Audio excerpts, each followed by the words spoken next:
فرمایا وَإِذَا سَأَلَكَ عِبَادِي أَنِّي فَإِنِّي قَرِيبٌ، محبوب جب میرے بندے آپ کی بارگاہ میں آ کے میرے بارے میں پوچھیں نا تو ان سے کہہ دینا میں ان کے قریب ہی ہوں،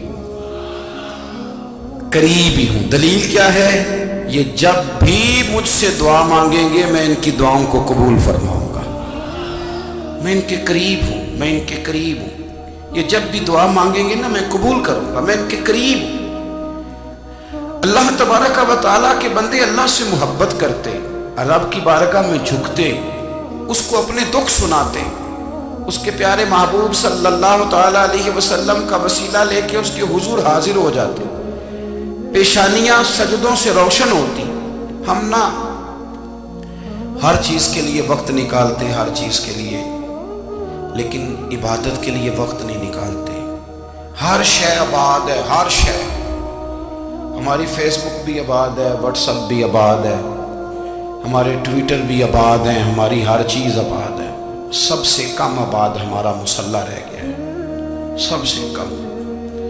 وہ لوگ اب ڈھونڈنے سے ملتے ہیں جن کی بغل میں مصلی ہوتا تھا۔ میرے بھائی آپ کتنا کو دنیا کے پیچھے بھاگو گے تھکا دے گی، کتنا دولت کے پیچھے بھاگو گے تھکا دے۔ آپ جب اپنی زندگی میں جمع تفریق کرو گے نا تو مرتے وقت احساس ہوگا کہ سارا کچھ تو لوگوں کے لیے کیا، اپنے لیے تو کر ہی کچھ نہیں سکے۔ اور ہم عبادت کے معاملے میں بہانے بازی بھی کرتے ہیں۔ ہم کہتے ہیں اوہو رزق کمانا بھی تو عبادت ہی ہے نا، تو میں حلال روزی کے لیے جا رہا ہوں، یہ بھی تو عبادت ہے۔ میری طرح کے لوگ کہہ دیتے ہیں کہ میں سویرے اٹھ کے مدرسے میں کچھ اسباق دیکھتا ہوں تو یہ بھی تو عبادت ہے، میں بیان کرنے کے لیے مطالعہ کرتا ہوں تو یہ بھی تو عبادت ہے نا، اتنے لمبے سفر کر کے ملک میں دنیا میں گھومتا ہوں تو یہ بھی تو میں عبادت ہی کر رہا ہوں۔ اب اسپیشل نفلوں کے لیے وقت کس طرح نکلے، اسپیشل کر کے تسبیح میں کیسے چلاؤں، میں سارا کچھ ہم بہانے بنا لیتے ہیں نا۔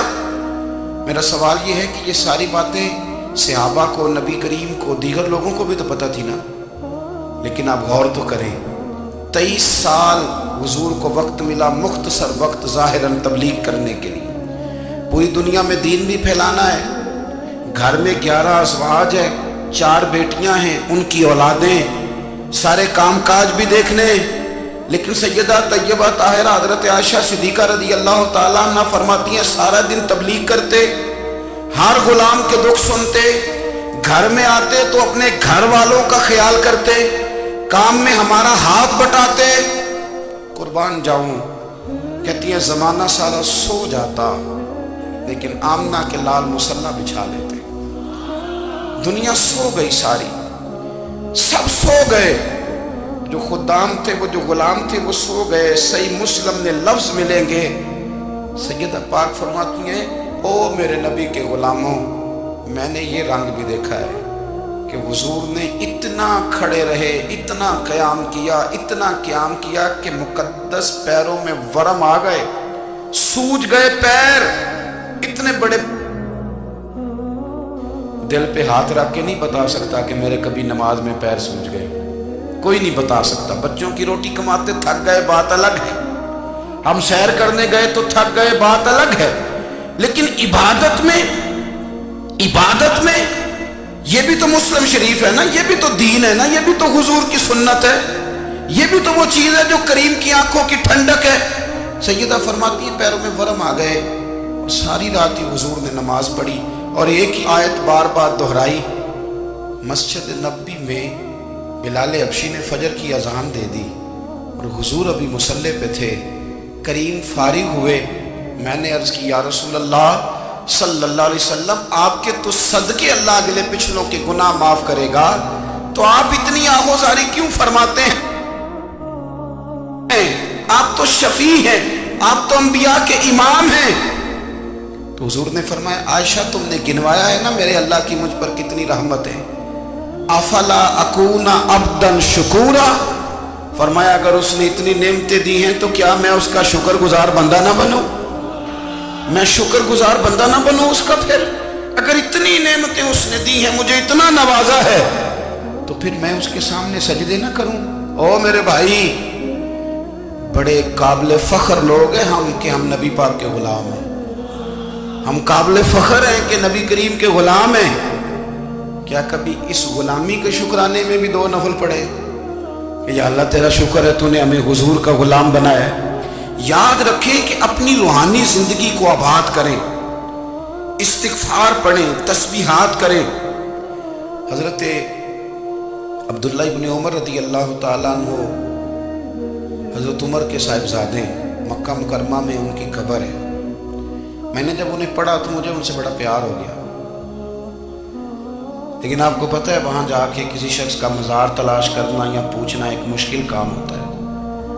تو ایک دفعہ میں مکہ شریف میں حاضر تھا، تو ایک گاڑی والا ڈرائیور مجھے کہنے لگا کہ مولانا میں آپ کو جانتا ہوں، مجھے آپ سے محبت ہے، ایک بات بتاؤں آپ کو۔ میں نے کہا بتاؤ۔ کہنے لگے حضرت عبداللہ ابن عمر کی قبر دیکھنی ہے۔ میں نے کہا یہ تو نہیں کہہ رہا، یہ کسی نے بندوبست کرایا ہے، یہ اللہ نے تیرے دل میں بات ڈالی ہے، یہ ہو گیا، تو لے چل مجھے۔ حضرت عبداللہ ابن عمر کو نبی پاک نے فرمایا تھا راجل صالح، یہ نیک بندہ ہے، یہ متقی آدمی۔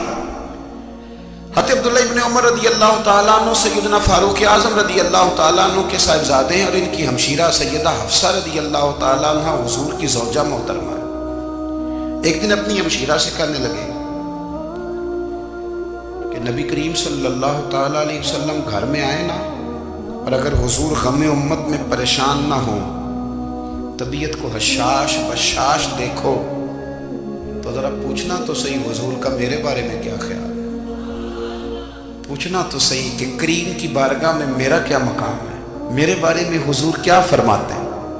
اب بہن کو کام بتائے، اور بتائے بھی بھائی، اور کوئی بہن وہ کام نہ کرے، یہ تاریخ میں ہوتا نہیں۔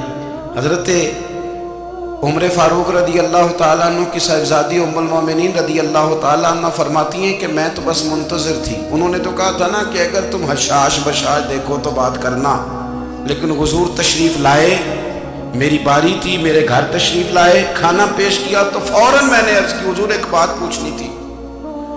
تو حضور نے فرمایا پوچھئے۔ میں نے عرض کی حضور میرے بھائی عبداللہ ابن عمر کے بارے میں آپ کا کیا خیال ہے؟ نوجوانوں میری بات پہ غور کرنا، میرے بھائی کے بارے میں آپ کا کیا خیال ہے؟ تو نبی کریم صلی اللہ تعالیٰ علیہ وآلہ وسلم نے میری طرف دیکھا، اور پھر حضور زیر لب تھوڑا مسکرائے۔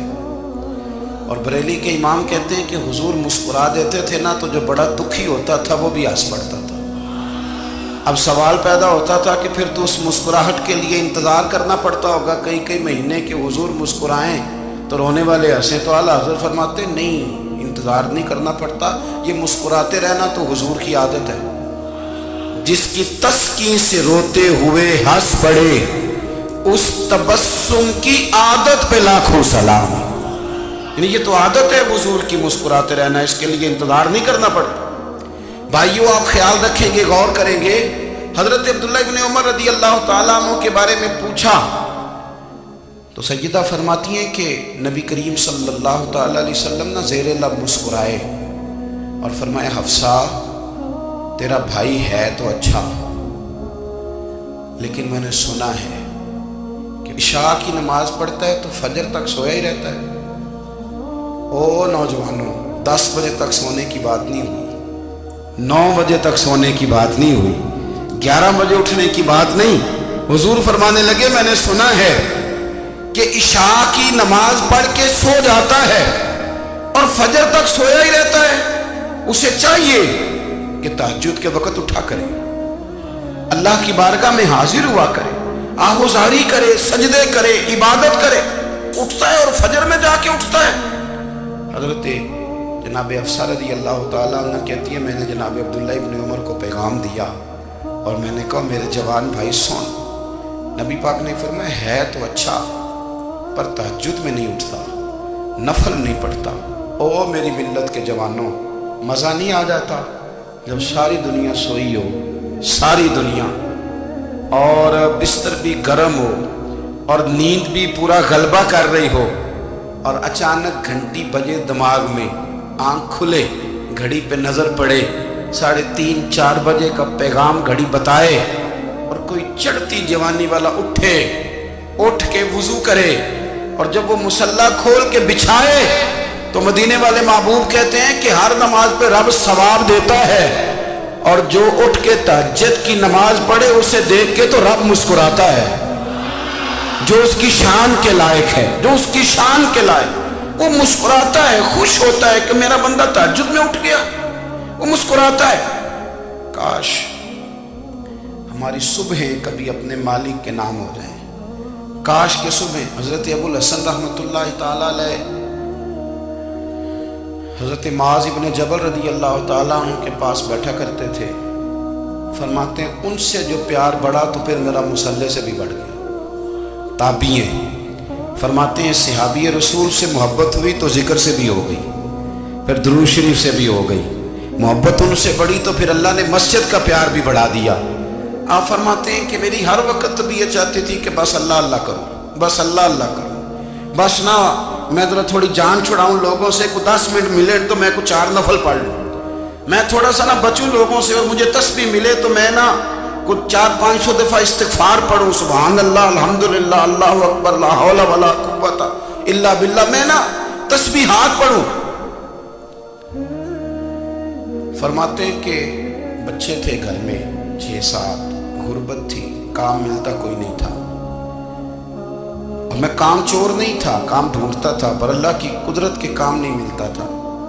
فرماتے ہیں کہ میں نے ایک دن اپنی اہلیہ سے کہا کہ آج میں پھر جاتا ہوں کام ڈھونڈنے، تو میری بیوی بڑی فرما بردار تھی، پر اس دن نہ غربت کے ہاتھوں تنگ آ کے کہنے لگی آج نانا کوئی تو چیز لے کے آیا، تو مجھ سے بچوں کی بھوک نہیں دیکھی جاتی، یہ سب روگاں دا روگ محمد جس دا نام غریبی، کنڈ بلا کے لنگ جاندے نہیں دوست یار قریبی، آج نہ کچھ لے کے آیا تو میں بچے لے کے چلی جاؤں گی۔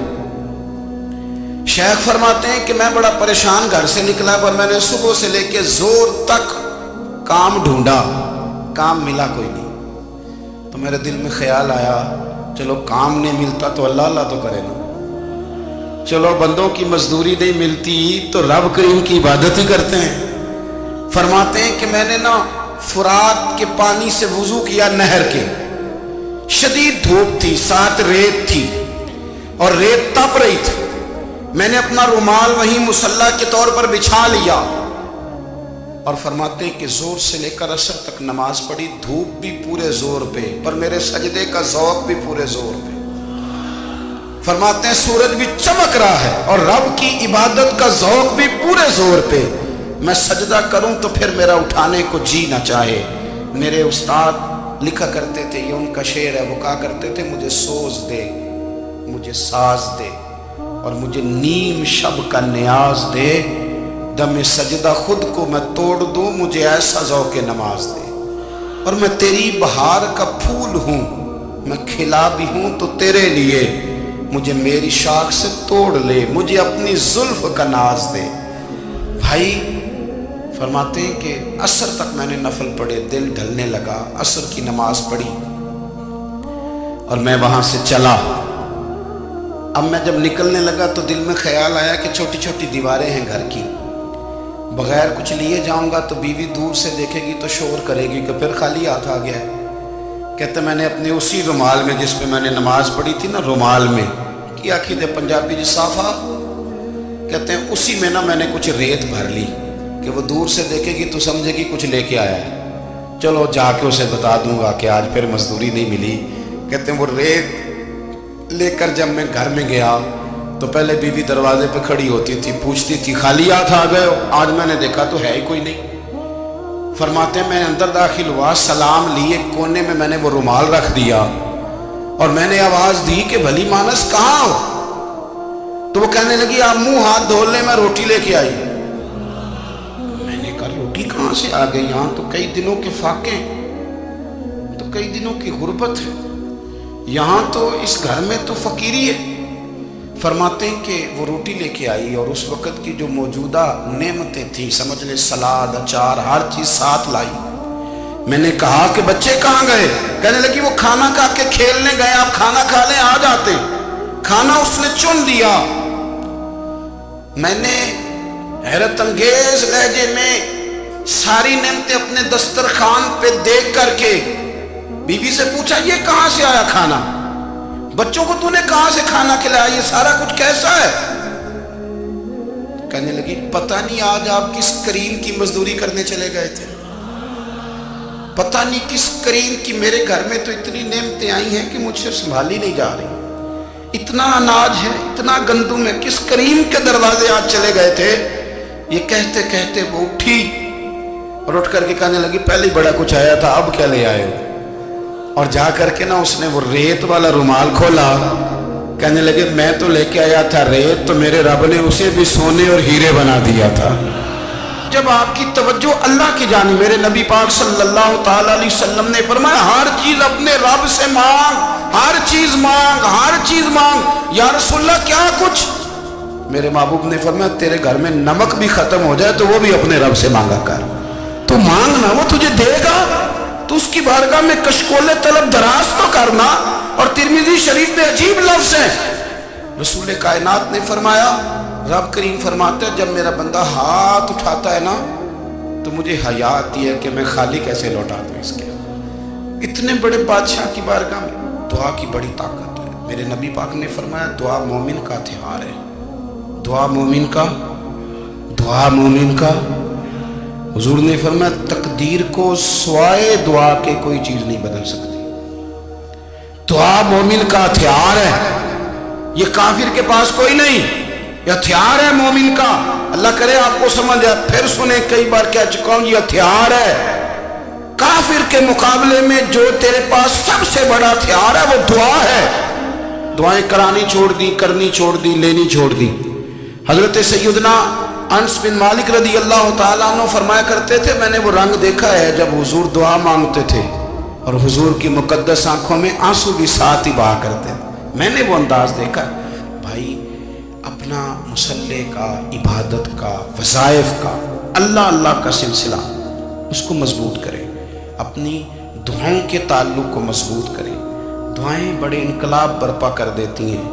ہم تھوڑے تھوڑے نا جب سے خشک ہوئے ہیں نا، خشک، اور میری تو جماعت ہی صوفیاء کی جماعت تھی، ہم تو داتا علی اجمیری کی جماعت سے، ہم تو خواجہ اجمیری کی جماعت سے، ہم تو شیخ احمد فاروق سرہندی کی جماعت سے، ہم تو صوفیاء کی جماعت۔ ہماری جماعت نے بھی وہ تعلق جو ہمارے بزرگوں نے بنایا تھا۔ بزرگ اللہ کے قریب کیسے جاتا ہے؟ تو ہمارے یہاں نا بہت سارے لوگ کہتے ہیں جی نظر ہو گئی تو کام ہو گیا۔ بھائی جو بخاری مسلم میں طریقہ ہے نا اللہ کا قرب پانے کا وہ تو نفل ہے۔ نبی کریم علیہ السلام نے فرمایا بندہ نفلوں کے ذریعے رب کے قریب جاتا ہے، اور اتنا قریب جاتا ہے کہ پھر اللہ اس کی زبان بن جاتا ہے، اللہ اس کی آنکھیں بن جاتا ہے، کان بن جاتا ہے، ہاتھ اور پیر بن جاتا ہے۔ تو یہ تو عبادت ہے، یہ تو اللہ کی بارگاہ کی حاضری ہے جو آپ کو اللہ کے قریب کرے گی۔